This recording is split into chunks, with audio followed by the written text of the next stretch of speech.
संवैधानिक कायदे से हम अनशन कर रहे हैं सर। हम कोई गलत तरीके से अनशन नहीं कर, कंट्रेक्टी कामगार है, अगर स्ट्राइक में अगर शामिल हो रहे तो हम उनको कल से काम से निकाल देंगे, उनका आईडी बंद कर देंगे। ये नहीं, उनको धमकाया जा रहा है, या ये क्यों कर रहे हैं? ये कहाँ तक चलेगा? कितना दिन चलेगा? और हम लोगों को अभी लेटेस्ट न्यूज ऐसा है, गवर्नमेंट ने या हमारा प्रशासन ने एक फतवा निकाला है कि भाई जो भी आउटसोर्स है लोग बैठे, इन्होंने क्या किया है, एजेंसी को बुला के काम चला रहा है। सरकार क्या चाहती है? सरकार ऐसा दिखा रही है क्या कि भाई परमानेंट लोग नहीं भी रहेंगे तो भी हमारा सब सिस्टम ओके, ऐसा कर रही है क्या?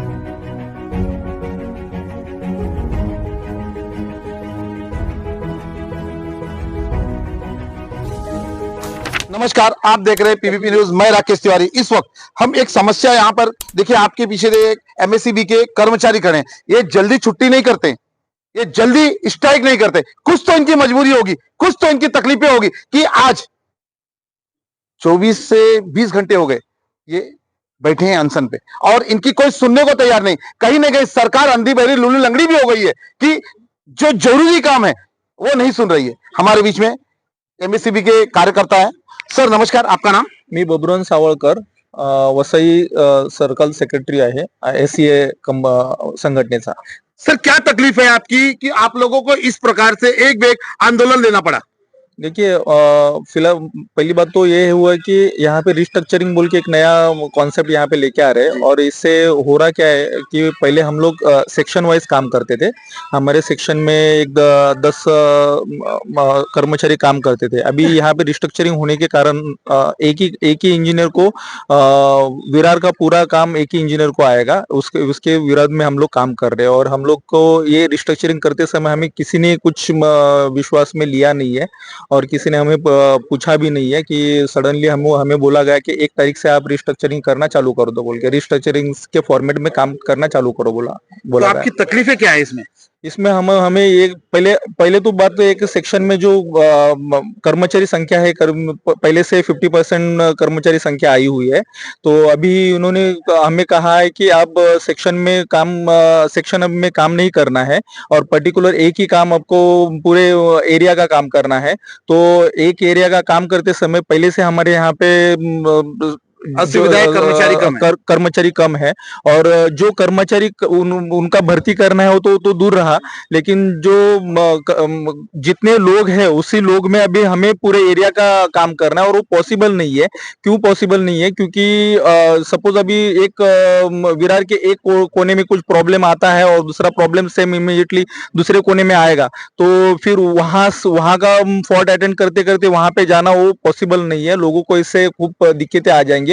और हम लोग का जो टाइमिंग है, काम करने का जो टाइमिंग है, वो भी टाइमिंग कहीं पे भी मेंशन नहीं किया है उन लोग ने कभी। मतलब आपको कितना घंटा काम करना है उसके बारे में किसने कुछ उसमें नॉर्म्स में लिखा नहीं है, कहीं पे भी लिखा नहीं है। मतलब आपको बंधुआ मजदूर समझ लिया है सरकार ने?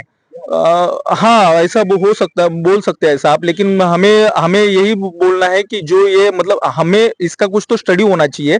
मतलब जिस स्ट्रक्चर में हमें काम करने के लिए बोल रहे हैं उसका कुछ स्टडी होना चाहिए और वो हम लोग को भी उसमें उन्होंने विश्वास में लेना चाहिए कि इस तरह से काम करना है। और उसका हमें समझ में आ रहा है कि वो चीज होने वाला नहीं है, लेकिन प्रशासन को उसके बारे में कुछ समझ में नहीं आ रहा है। वो हमें भी मतलब इतना सडनली करने का क्या जरूरत है, हमें कुछ समझ में नहीं आ रहा है। आपको विश्वास में न लेते हुए आपकी पूरी टीम को या आपके पूरे कर्मचारियों को विश्वास में लेते हुए एक गोरख धंधा चालू है। सर आपके साथ में, सर आपका नाम? मिलिंद खंडारे। मंडल के साथ क्या है ऐसा कि आपको अपने कर्म से दूर होकर यहाँ पर आकर आंदोलन पे बैठना पड़ा? हमारे जो डिमांड है, आपने देखा होगा कि ये जो प्रमुख हमारी डिमांड है उसमें से, और एक डिमांड जो है उस पर मैं बात करूंगा जी। जो अभी हमारी पेंशन योजना है, हमको बहुत टूटपंजी बोले तो 7,000 के अंदर सब लोगों को ये पेंशन मिलती है। जो राज्य सरकार ने जो पेंशन लागू की है वो हमारे महावितरण कंपनी को लागू होना चाहिए, ये इसमें भी एक डिमांड है।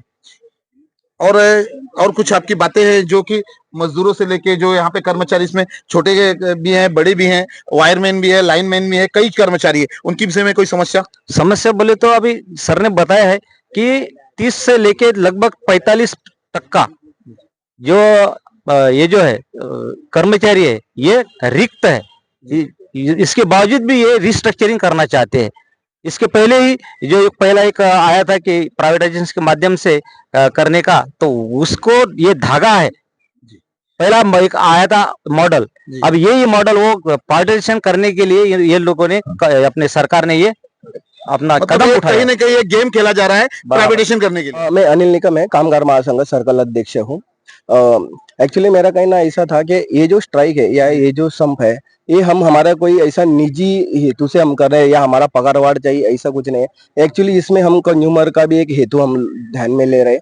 और दूसरी बात ऐसा है, जैसे हमारे खंडारे साहब ने बोला कि भाई यहाँ पे स्ट्रेंथ ऑलरेडी कम है जो परमानेंट लोगों की। एक्चुअली यहाँ पे वसई सर्कल की मैं बात करूँ, पूरा महाराष्ट्र का मेरे को पता नहीं है, लेकिन मैं सर्कल के बारे में बोल रहा हूँ। यहाँ पे कम से कम 1200 या 1250 का स्ट्रेंथ है परमानेंट लोगों का, और यहाँ पे ऑलरेडी एग्जिस्टिंग है 600 या 500 ही लोग परमानेंट रेगुलर 50% कम है। Yes sir. और आउटसोर्स बोल के 450 तक हमारा लोग यहाँ पे काम करते हैं, आउटसोर्स कर्मचारी। और जो आउटसोर्स है हमारे साथ में ही काम करते, मिलजुल के काम करते, उनका तो ये जो रिस्ट्रक्चरिंग किया है उसमें तो उनका तो कोई इन्वॉल्वमेंट ही नहीं किया है। मतलब ऐसा है गवर्नमेंट को, यानी गवर्नमेंट क्या चाहती है, कंज्यूमर को सेवा देना है या नहीं देना है। अभी आप ही समझ लो, अगर 1200 का स्टैंड में अगर हम 600 लोग काम कर रहे हैं, आउटसोर्स उसमें 550 है, 85% तक लाइन स्टाफ का उन्होंने भर्ती किया है खाली।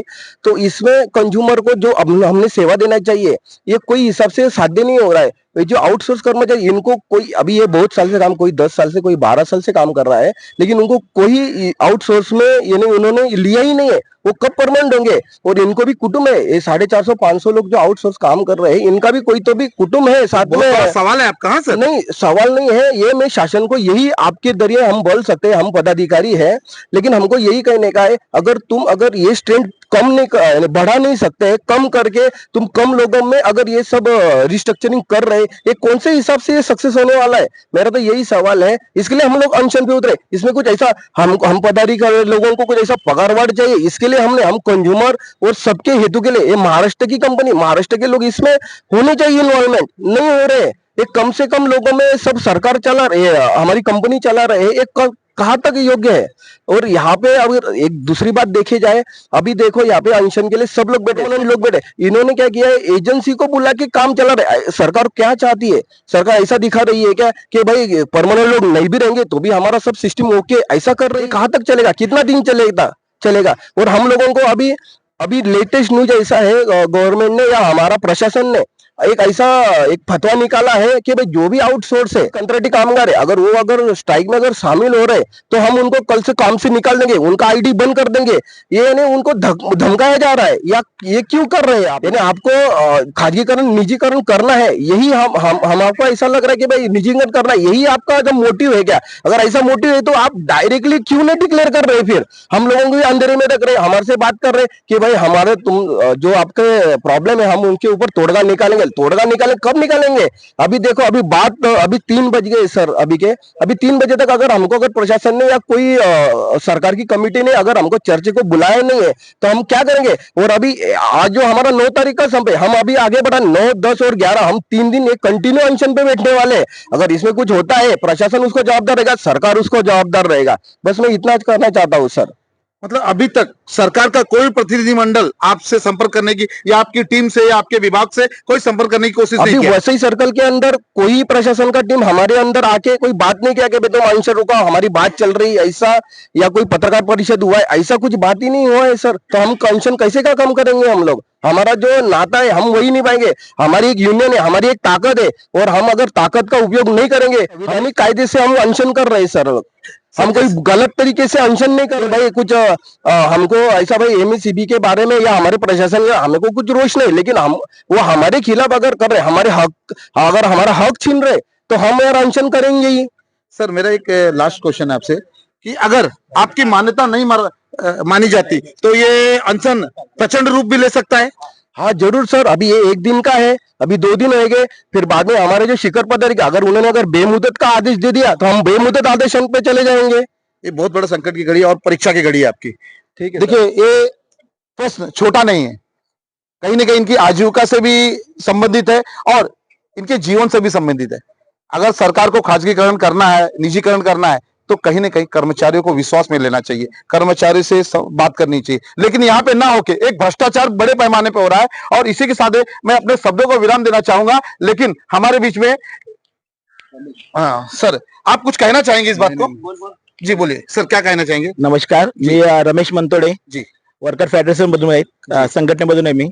आम्ही प्रत्येक टायमाला या शासनाने प्रत्येक टायमाला खाजगीकरणाचं डोकं वरती काढलं असताना आम्ही त्यांना विरोध करत चाललेलो आहे आणि काही ना काही ते कोणत्या ना कोणत्या गोष्टीला टाळाटाळ करून ही गोष्ट ते लोक निभवत चाललेले आहेत. आज तुम्ही बघत असताल किती कर्मचारी या पदावरून रिटायर झाले आणि कितीतरी कर्मचाऱ्यांची संख्या आपल्या विभागामध्ये कमी पडते.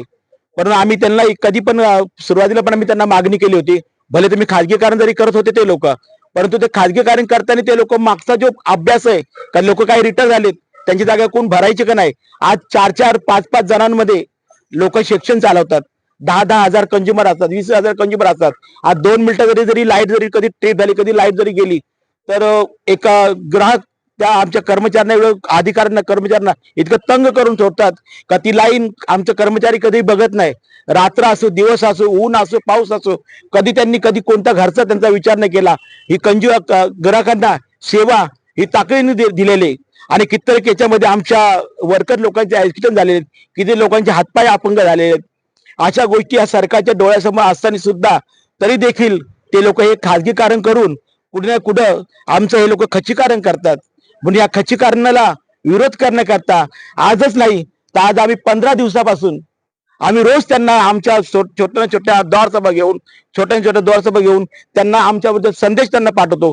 पण त्या संदेशचा सरकार जराही विचार काय करत नाही. ह्या कारणाने ऐकतो आणि ह्या कारणाने सोडून देतो.